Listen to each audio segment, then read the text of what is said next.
উপনিষদ কোনো গল্পের বই নয়, বৈদিক সাহিত্যের শেষ অংশ, সুগভীর তত্ত্ব উপলব্ধির সংগ্রহ।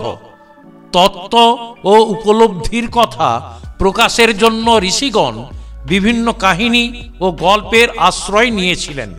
এমনই একটি গল্প শুনুন তীর্থপতি দত্তের কলমে, পাঠে শান্তিনাথ কুণ্ডু। আত্মা কি জানতে হলে শুনতে হবে আজকের গল্প দেবাসুরের আত্মজ্ঞান। প্রজাপতির একটি উক্তি তখন দেবতারা, অসুরেরা সকলেই শুনলেন।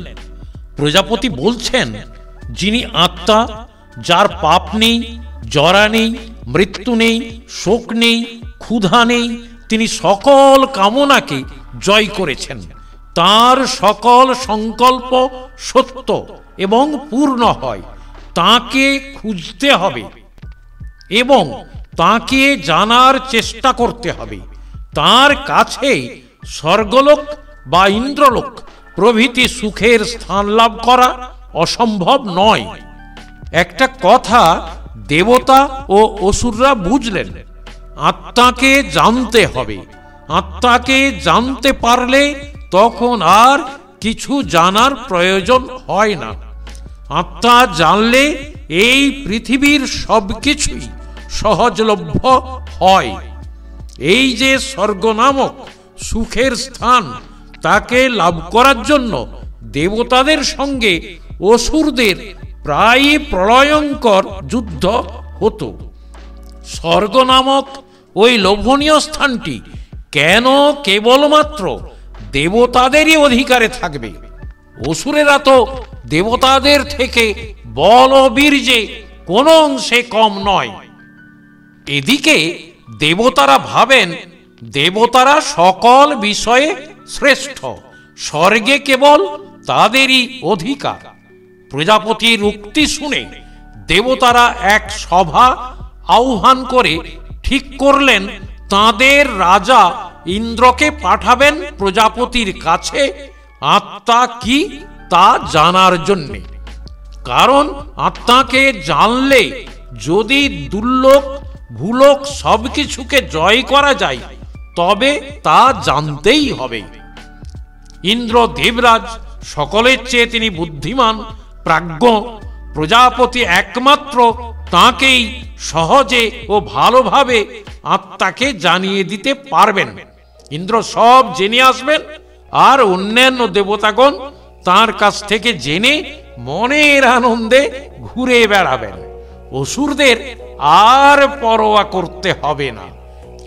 দেবতারা পরামর্শ করে ইন্দ্রকে প্রজাপতির কাছে পাঠিয়ে দিলেন।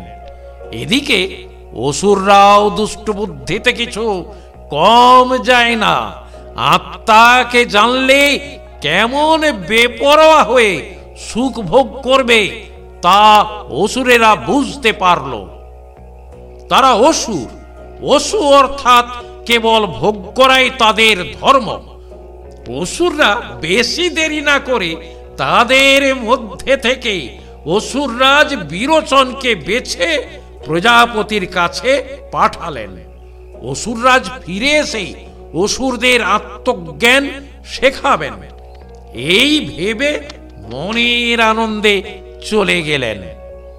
দেবতা ও অসুরদের মধ্যে চিরকাল ঝগড়া। দেবতারা কি করতে চান তা অসুররা বুঝতে পারেন না, আবার অসুরদের ফন্দি দেবতারা বুঝতে পারেন না। ইন্দ্র ও বিরোচন দুজনেই কাউকে কিছু না বলে হাতে যজ্ঞের কাঠ নিয়ে প্রজাপতির কাছে পৌঁছলেন। প্রজাপতি এতদিন ছিলেন তাদের পিতা, এবার হলেন গুরু। গুরুকে সেবা যত্ন দ্বারা খুশি করে তাঁর কৃপায় বিদ্যা লাভ করতে হবে। এখন মনে কোন রকম হিংসা বা অভিমান রাখলে চলবে না। ইন্দ্র ও বিরোচন প্রজাপতির আশ্রমে এসে পরস্পরকে দেখতে পেলেন, কিন্তু কেউ কাউকে নিজের মনোভাব ব্যক্ত করলেন না। গুরুগৃহে এখন তারা দুই সহপাঠী। প্রজাপতি কারোর সাথে কোনো কথা বললেন না। 1 বছর 2 বছর করে 12 বছর, 1 যুগ 2 যুগ চলে যায়। প্রজাপতি কাউকে কিছু বললেন না। ইন্দ্র ও বিরোচন উভয়েই ধৈর্য ধরে রইলেন। যত দিনই লাগুক না কেন, যত কষ্টই হোক না কেন, অপেক্ষা তাদের করতেই হবে। একবার আত্মার খোঁজ পেলে তাদের আর পায় কে? 2 যুগের পর আরো 8 বছর চলে গেল। প্রজাপতি দেখলেন ইন্দ্র ও বিরোচন যাচ্ছে না। রোজ কাঠ জোগাড় করে এনে যথা নিয়মে যজ্ঞ করে আগুনের পরিচর্যা করে। আশ্রমের সব রকম কাজ তারা অতি নিষ্ঠার সঙ্গে করে। এই 32 বছর প্রজাপতি তাদের ব্রহ্মচর্য ও নিষ্ঠা দেখে খুব খুশি হয়ে জিজ্ঞাসা করলেন, তোমরা কি উদ্দেশ্যে এখানে এতদিন বাস করছো? এতদিন পর গুরুর এই প্রশ্নে উভয় শিষ্যই নিজেকে ধন্য মনে করলেন। ভাবলেন গুরু মুখ তুলে চেয়েছেন। জ্ঞান লাভের আর দেরি নেই। দুজনেই একসাথে বললেন, আমরা আপনার উক্তি শুনে আত্মাকে জানার জন্য আপনার কাছে বাস করছি। ইন্দ্র ও বিরোচন দুজনেই একসঙ্গে উত্তর করলেন। কেউ কোনো কথা গোপন করলেন না। তাছাড়া এই দীর্ঘ 32 বছর ব্রহ্মচর্য পালনের ফলে তাদের দুজনেরই মন কিছুটা হিংসাদ্বেষ শূন্য হয়ে গিয়েছিল। ব্রহ্মচর্য পালনের ফলে হিংসা দেশ তারা ভুলে গিয়েছিলেন। 32 বছরে ইন্দ্র ও বিরোচনের বুদ্ধি কিছুটা নির্মল হয়েছে ভেবে প্রজাপতি তাদের বললেন, চোখের মধ্যে যে পুরুষকে দেখা যায় ইনি আত্মা, ইনি অমৃত, ইনি অভয়, ইনি ব্রহ্ম। ইন্দ্র ও বিরোচন একসঙ্গে বলে উঠলেন, ভগবান, জলে এবং আয়নার মধ্যে যে 2 পুরুষকে দেখা যায় তাদের মধ্যে কোনজন আত্মা? সকলের মধ্যে যাকে দেখা যায় তিনিই আত্মা।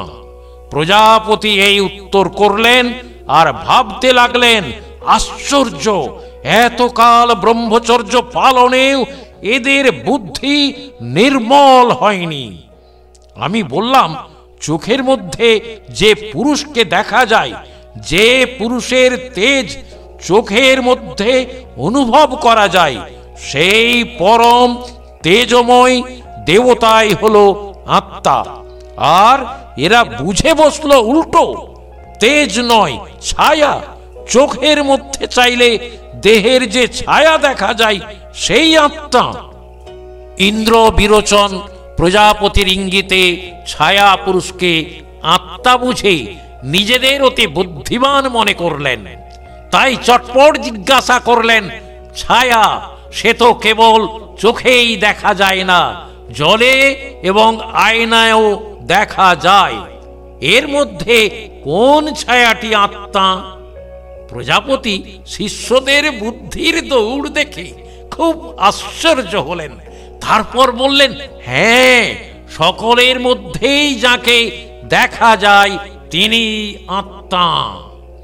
একটি সরা জল পূর্ণ করে আমার কাছে নিয়ে এসো, আমি বুঝিয়ে দিচ্ছি। দুজনে গিয়ে জলপূর্ণ সরা নিয়ে এলেন। প্রজাপতি বললেন, এই জলের দিকে তাকাও, আত্মা সম্বন্ধে যা বুঝতে পারবে না আমাকে জিজ্ঞাসা করো। ইন্দ্র ও বিরোচন জলের দিকে তাকালেন।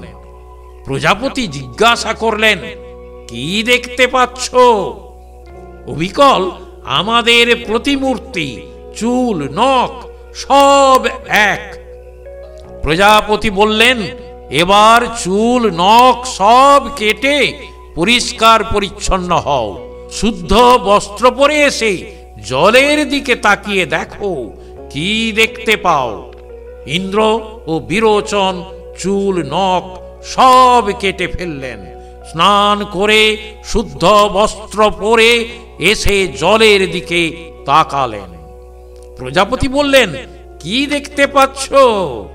দুজনেই উত্তর দিলেন, আমরা এখন যেমন স্নান করে শুদ্ধ বস্ত্র পরে পরিষ্কার পরিচ্ছন্ন হয়ে এসেছি, জলের মধ্যে এরাও ভালো পোশাক পরে পরিষ্কার পরিচ্ছন্ন হয়ে এসেছে। প্রজাপতি কিছুক্ষণ চুপ করে থেকে বললেন, ইনি আত্মা, ইনি অমৃত এবং অভয়, ইনি ব্রহ্ম। প্রজাপতির কথায় ইন্দ্র ও বিরোচন সব জেনেছেন ভেবে খুশি মনে প্রজাপতির আশ্রম ত্যাগ করে চলে যাচ্ছেন।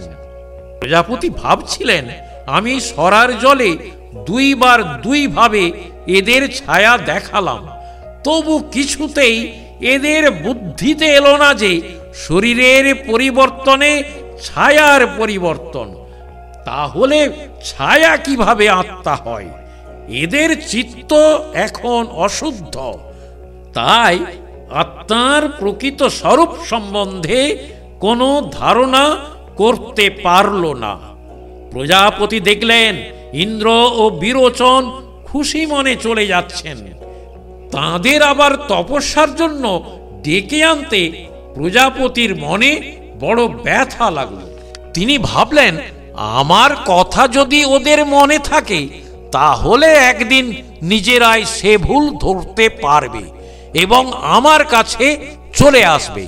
জানার আগ্রহ যখন এদের আছে তখন একদিন আসতেই হবে। ইন্দ্র ও বিরোচন কিছু দূর চলে গেলে প্রজাপতি বলে উঠলেন, এরা আত্মাকে না জেনেই চলে যাচ্ছে। দেবতা হোক আর অসুর হোক, আত্মা সম্পর্কে এই প্রাথমিক উপনিষদ গ্রহণ করলে জীবনে পরাভূত হবে।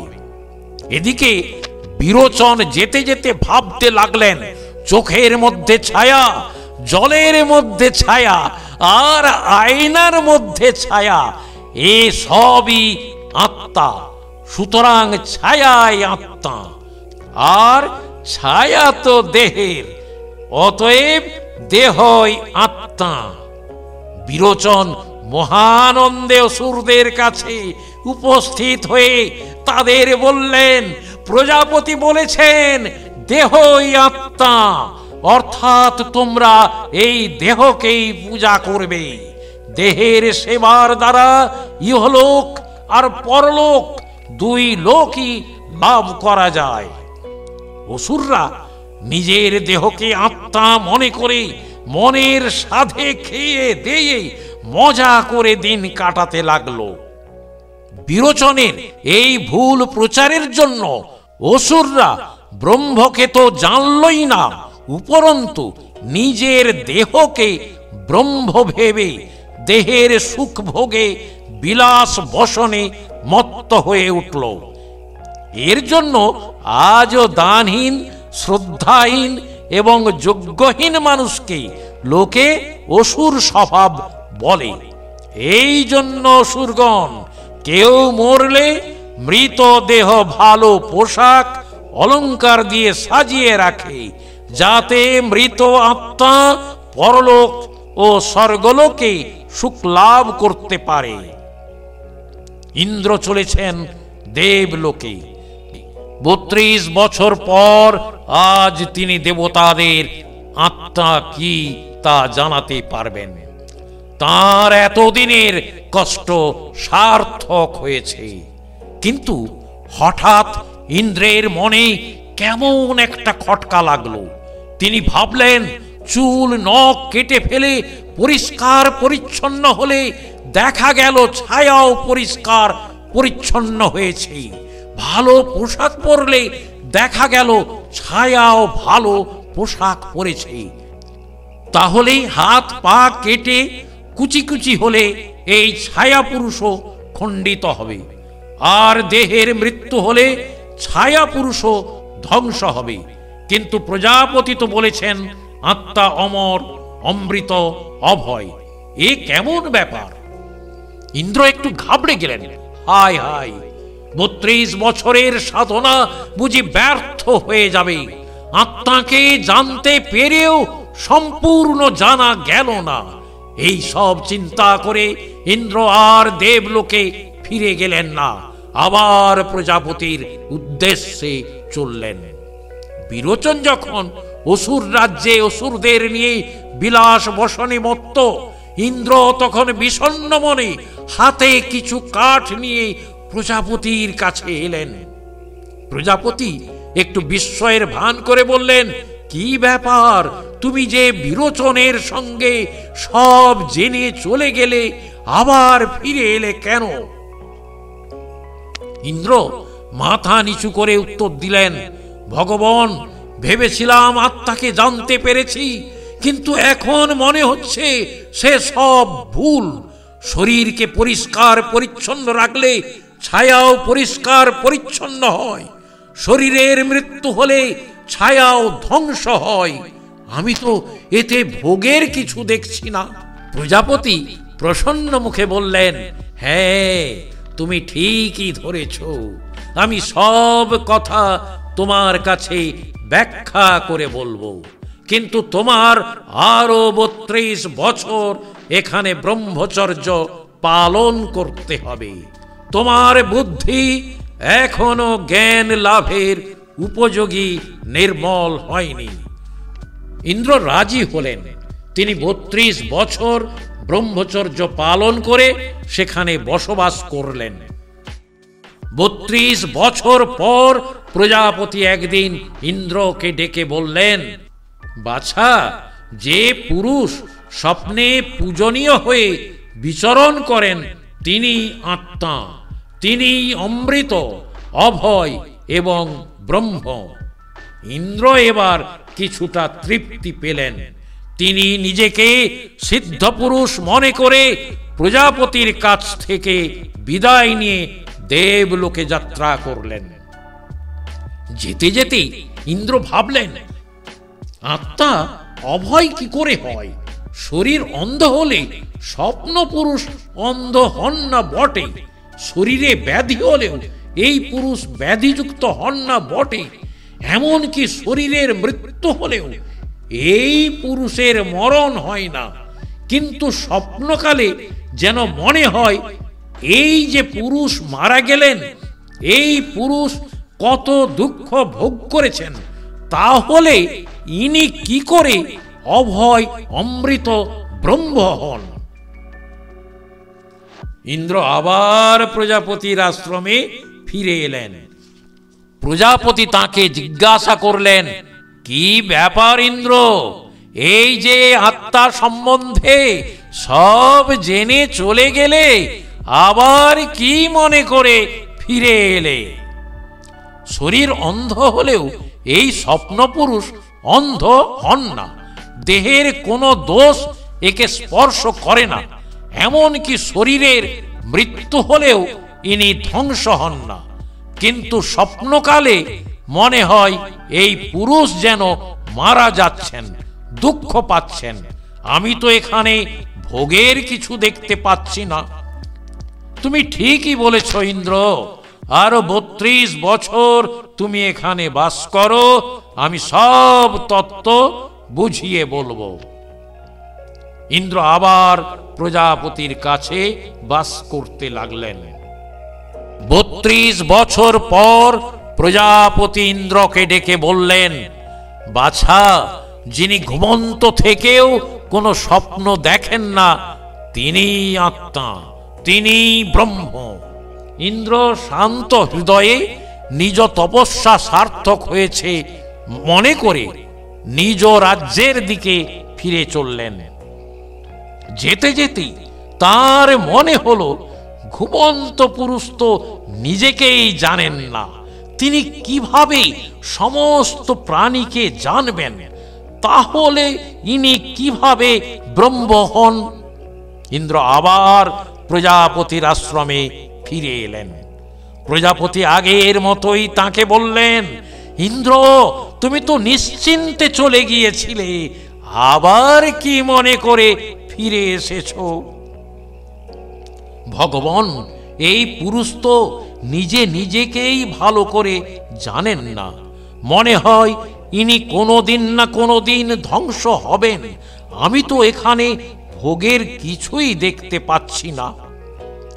প্রজাপতি ইন্দ্রের নির্মল বিচার দেখে খুব খুশি হয়ে ইন্দ্রকে বললেন, তুমি ঠিকই বলেছ, যা জেনেছ তাতে ভোগের কিছুই নেই। তুমি আর 5 বছর এখানে থাকো, তোমায় সব বুঝিয়ে বলবো। আরো 5 বছর ইন্দ্র সেখানে থেকে গেলেন। এই নিয়ে তিনি প্রজাপতির কাছে মোট 101 বছর কাটালেন। 5 বছর পর প্রজাপতি ইন্দ্রকে ডেকে বললেন, বাছা, তোমার বুদ্ধি এখন নির্মল হয়েছে। আমি যা বলবো তা বুঝতে পারবে। আমাদের এই শরীর মরণশীল। সেই পরম আত্মা পুরুষ যে শরীর শূন্য, সেই পরম পুরুষকে পাপ পুণ্য কিছুই স্পর্শ করতে পারে না। আমাদের ইন্দ্রিয় দ্বারা তিনি অনুভূত হন না। তিনি কেবল মনের মধ্যে অনুভূত আত্মার যে একটি দৈবচক্ষু আছে, এই দৈবচক্ষু দ্বারা তিনি সব দেখেন, আনন্দ অনুভব করেন। আমাদের মনই এই দৈবচক্ষু। ইন্দ্র তাঁর তপস্যার দ্বারা সম্পূর্ণ জ্ঞান লাভ করলেন। তিনি ভক্তি ভরে প্রজাপতিকে প্রণাম করে দেবলোকের দিকে যাত্রা করলেন। বহুকাল পর দেবগণ তাঁদের রাজা ইন্দ্রকে আসতে দেখে খুব খুশি হলেন। ইন্দ্র তাঁদের আত্মা সম্বন্ধে সঠিক উপদেশ দিলেন। এই জন্য দেবতারা স্বর্গলোক লাভ করতে পেরেছেন। তাদের সব ইচ্ছা পূর্ণ হয়েছে। এখানেই শেষ হলো দেবাসুরের আত্মজ্ঞান গল্পটি। আপনাদের কেমন লেগেছে জানাতে ভুলবেন না। পাশে থাকার জন্য ধন্যবাদ।